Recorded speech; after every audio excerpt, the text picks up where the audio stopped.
Agora te trazemos informações da Venezuela. Qual que é a situação do país depois desses fortes terremotos? Entre os locais mais atingidos está a costa norte do país, principalmente La Guaira. A repórter da CNN Internacional, Maritrini Mena, mostra como ficou a região.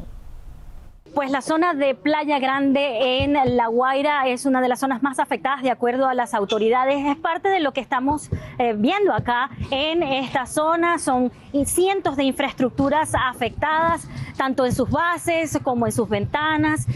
Realmente es un panorama devastador acá en La Guaira. Muchas personas durmiendo en la calle tratando de preservar algunos de sus enseres, por supuesto tratando de preservar su vida. Pero lo cierto es que hay complejos enteros de viviendas afectados y la gente pues ha decidido estar cerca de su vivienda tratando de protegerse, pero también protegiendo sus pertenencias. Hay complejos que resultaron afectados donde incluso zonas de recreación como la piscina fueron severamente afectadas. Eso es parte de lo que estamos viviendo aquí en La Guaira, que recordemos, es una zona vacacional por excelencia en Venezuela. Hace algunos años, en 1999, fue afectada por otro desastre natural, la tragedia de Vargas, y hoy nuevamente los habitantes de esta zona están viviendo una circunstancia similar de devastación. Para CNN, Maritrini Mena, La Guaira. É a informação que a gente traz da CNN Internacional, acompanhando bem de perto a situação no país. Professor Pedro Cortes, nosso analista de clima e meio ambiente, já aqui ao meu lado. Tudo bom, professor? Bom dia. Bom dia a todos. Professor, ontem conversávamos sobre esses terremotos que atingiram a Venezuela. O senhor colocava para a gente que é uma região que está sujeita a tremores dessa magnitude, algo muito incomum, muito atípico. Mas estamos falando de um país que pode enfrentar tremores de terra. O quão preparada está a Venezuela para esse tipo de episódio, principalmente na comparação com países que também estão sujeitos a tremores, como, por exemplo, Japão e até mesmo Chile?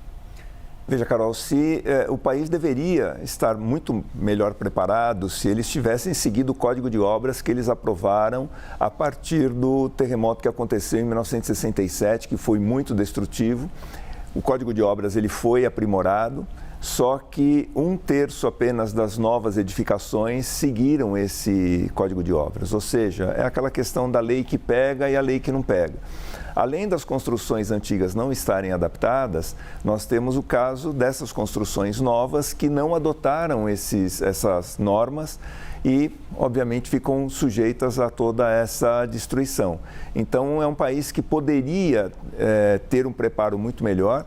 Veja, a situação econômica hoje explica parte disso, mas é importante lembrar que a Venezuela já teve uma riqueza muito grande, teve muitos recursos advindo da exploração do petróleo, isso, por exemplo, nos anos 80, e não seria justificável falar assim, olha, não seguimos o Código de Obras porque ele é muito rígido e as construções saem muito caras, né?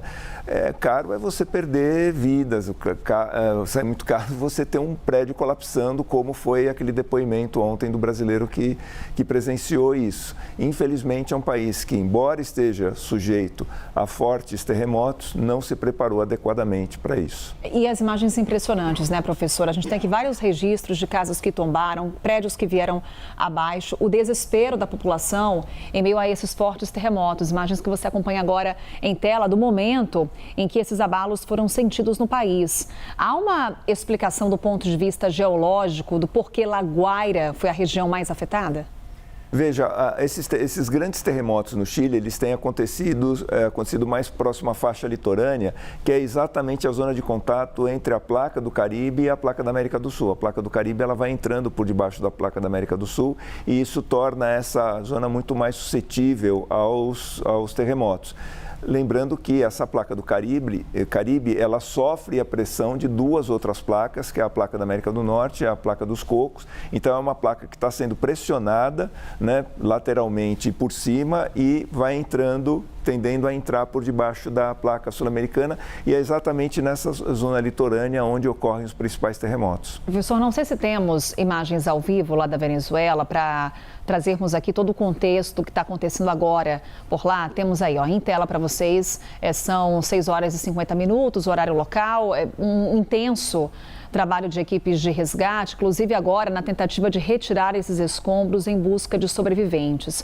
Muitos relatos, professor, do que tem sido esse dia a dia agora na Venezuela, do que tem sido as últimas horas no país. Há relatos, inclusive, de que a própria população, nesse momento, está vasculhando os escombros para tentar localizar familiares, amigos, ajudar nesse momento quem vive essa tragédia lá no país. Também relatos de que muita gente está dormindo na rua, ou porque a casa, o prédio desabaram, ou porque estão com receios de novos tremores. A gente consegue estipular um período, professor, da ocorrência de tremores secundários depois desses fortes terremotos registrados no país? Olha, essas réplicas elas podem durar até uma semana. É claro que a tendência é você ter uma diminuição da intensidade, mas elas podem se manifestar ainda por vários dias. E só resgatando um pouco o que você me perguntou sobre a devastação, o que acontece também é uma situação muito peculiar, que foram 2 fortes terremotos em sequência. Eles não foram exatamente na mesma região, no mesmo local, né? Eles tiveram uma certa distância e profundidades distintas. O primeiro foi mais superficial, mas o segundo não foi tão profundo assim, ou seja, foi um desastre duplo.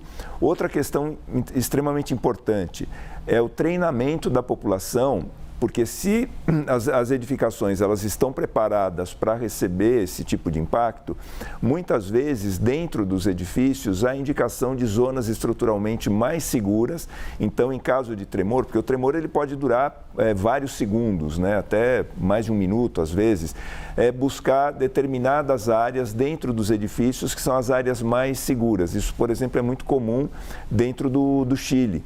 Então, tudo isso faz parte de um contexto e, além do que, você ter forças de resgate preparadas, equipadas para fazer esse tipo de atendimento pós-desastre, né? Então, tudo isso falta na Venezuela hoje, que é um país que está muito pobre, despreparado e, infelizmente, são situações que podem voltar a ocorrer.